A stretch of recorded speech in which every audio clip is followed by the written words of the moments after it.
कठोपनिषद की तीसरी वल्ली में यमाचार्य नचिकेता को आध्यात्मिक विषय समझा रहे हैं। तीसरी वल्ली के पहले श्लोक में यमाचार्य कहते हैं, ऋतम पिबन्तौ सुकृतस्य लोके गुहां प्रविष्टौ परमे परार्थे छाया तपौ ब्रह्मविदो वदन्ति पंचाग्नयो ये चत्रिणाचिकेता। दो तत्व हैं जो ऋत का पान कर रहे हैं, सत्य का पान कर रहे हैं। ऋतम पिबन्तौ,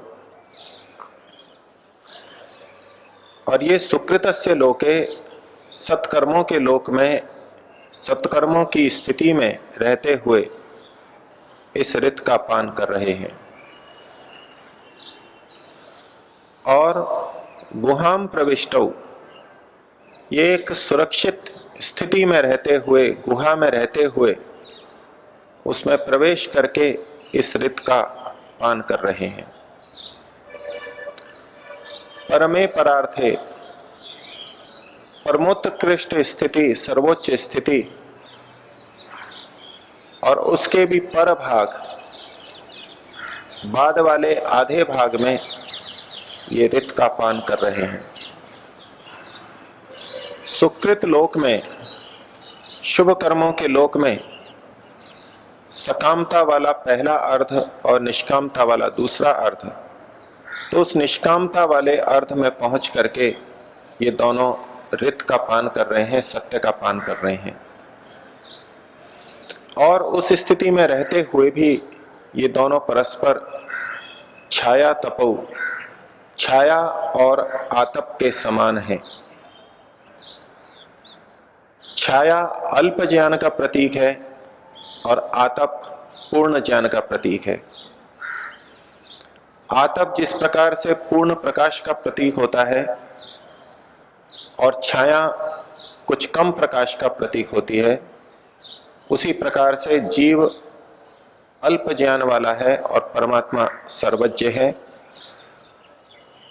तो ऊपर जो श्लोक में स्थिति बताई गई, जहां ये दोनों ऋत का पान कर रहे हैं, वहां पर भी ये परस्पर छाया और आतप के समान है। ऐसा कौन लोग कह रहे हैं? तो जो लोग इस सुकृत लोक में विचरण कर रहे हैं, सुकृत लोक में ही जी रहे हैं, वे लोग ऐसा कह रहे हैं। और वो किस किस तरह के लोग हैं?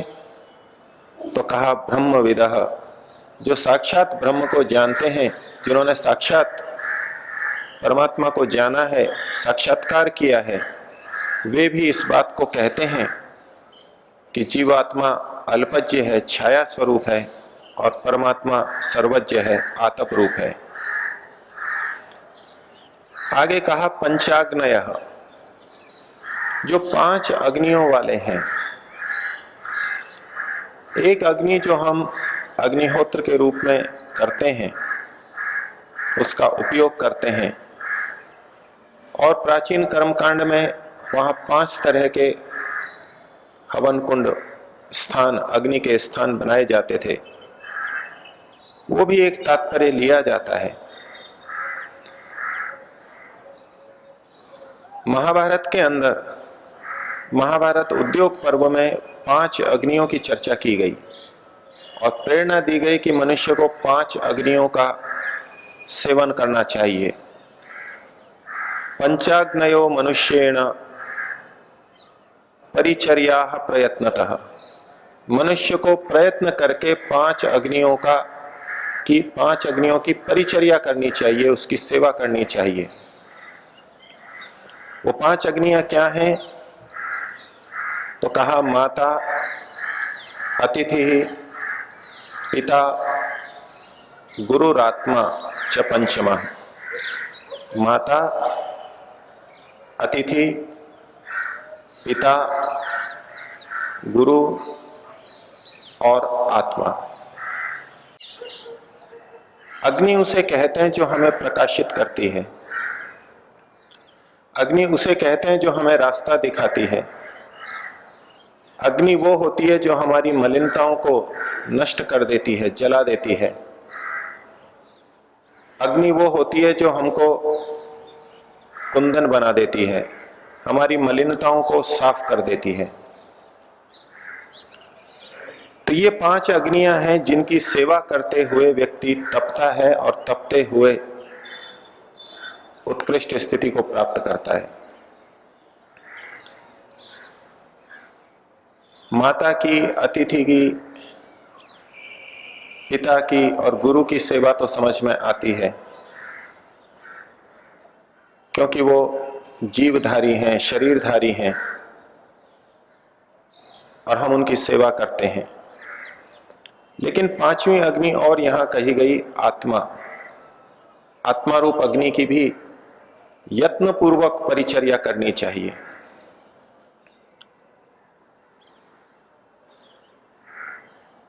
महर्षि दयानंद ने आत्मा की यानी परमात्मा की भक्ति के विषय में कहा कि उसकी आज्ञा पालन में हम सदैव तत्पर रहें। यहां जो सेवा शब्द है, परिचर्या शब्द है, महर्षि पाणिनि ने भज सेवायाम शब्द से इसको द्योतित किया है। भक्ति का अर्थ ही सेवा करना होता है और सेवा का तात्पर्य यहां है सेवन करना। आत्मा के संदर्भ में जब हम भक्ति की और सेवा की बात करेंगे तो वहां अभिप्राय है सेवन करना। जैसे कि हम दूध का सेवन करते हैं, फलों का सेवन करते हैं, यानी उनको ग्रहण करते हैं। तो आत्मा की यत्नपूर्वक परिचर्या करनी चाहिए। इसका तात्पर्य है कि हमको यत्नपूर्वक परमात्मा की आज्ञाओं का पालन करना चाहिए। 5 अग्नियों की जो सेवा करता है वो समझ लीजिए सुकृत लोक के अंदर रह रहा है, अपने पुण्य कर्म बना रहा है। और जो इन 5 की सेवा नहीं कर रहा, 5 के प्रति अपने कर्तव्यों का पालन नहीं कर रहा, तो वो सुकृत लोक में तो नहीं रह रहा। आध्यात्मिक व्यक्ति, धार्मिक व्यक्ति बहुत बार कहते हैं कि सत्य को पाना है, सत्य को जानना है। ये रित, ये सत्य कब हमको ज्ञात होगा?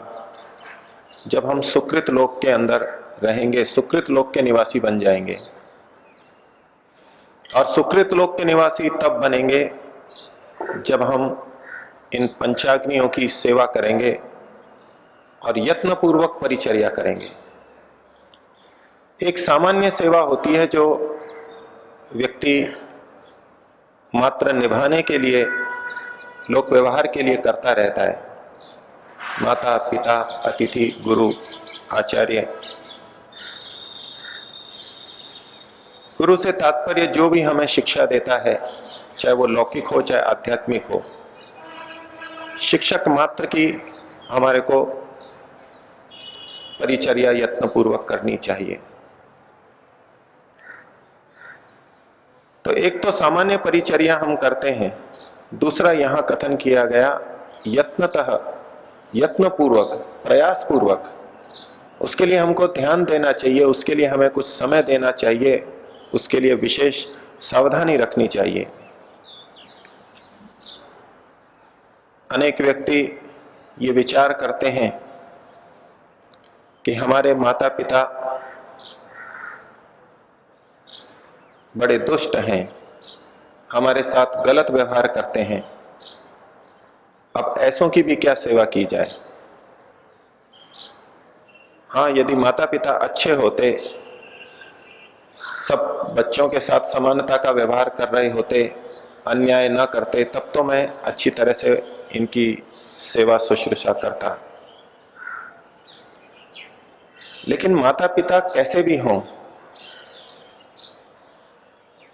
उनकी सामान्य सेवा तो सबके लिए अनिवार्य है।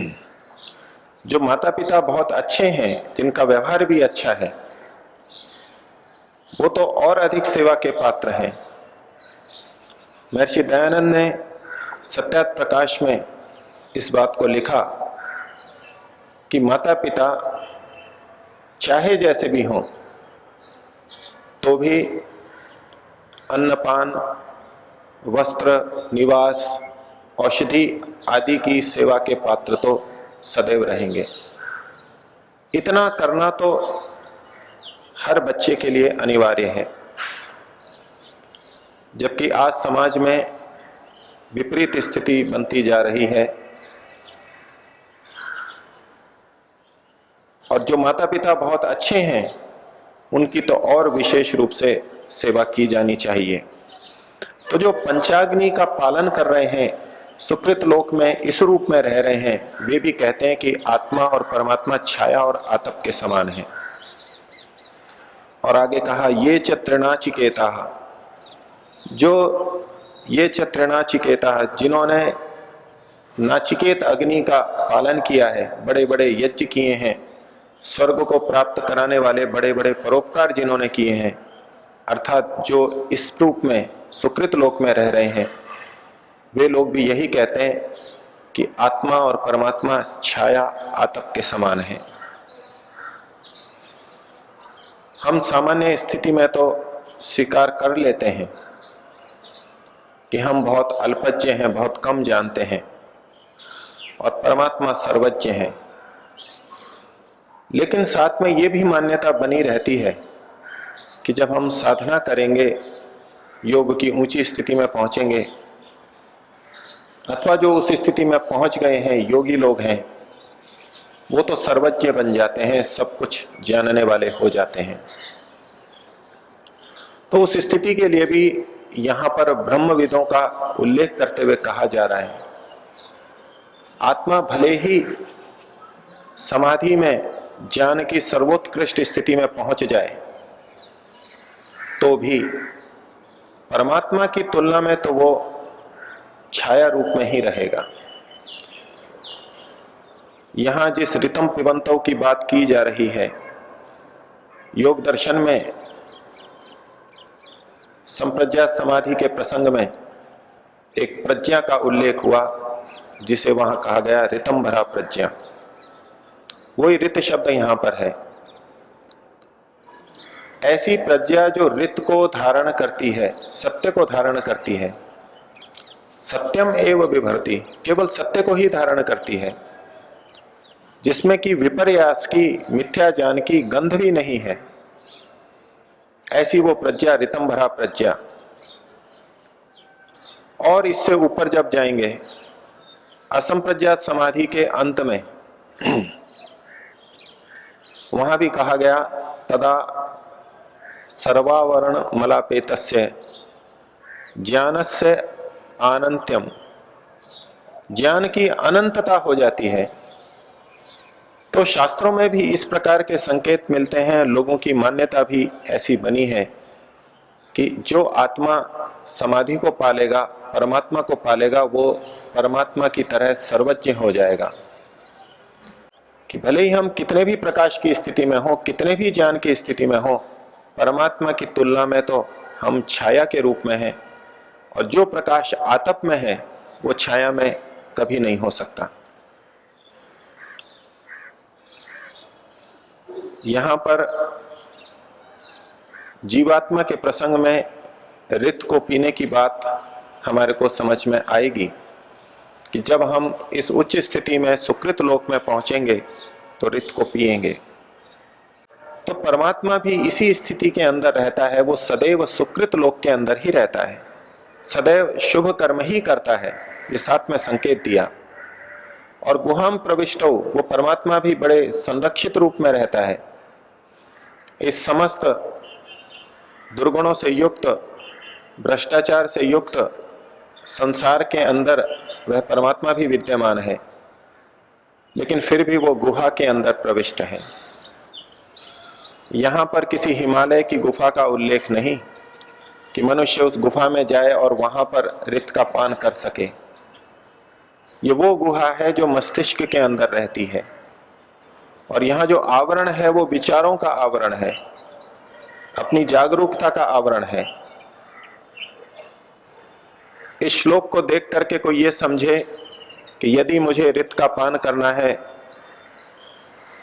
तो संसार को छोड़ के ही जाना होगा, कहीं दूर जाना होगा।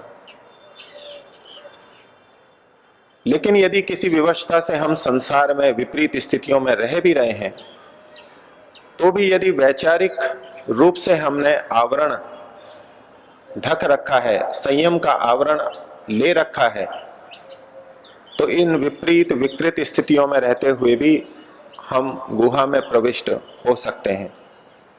तो परमात्मा इस समस्त दुर्गुण युक्त संसार में रहते हुए भी अपने को पूरी तरह संरक्षित रखता है। ये दुर्गुण उसका कुछ भी ज्ञान के अंदर विकार पैदा नहीं कर सकते। कि परमात्मा को संसार का अज्ञान, संसार के दुर्गुण प्रभावित कर दें और परमात्मा का ज्ञान विचलित हो जाए, ऐसा संभव नहीं है।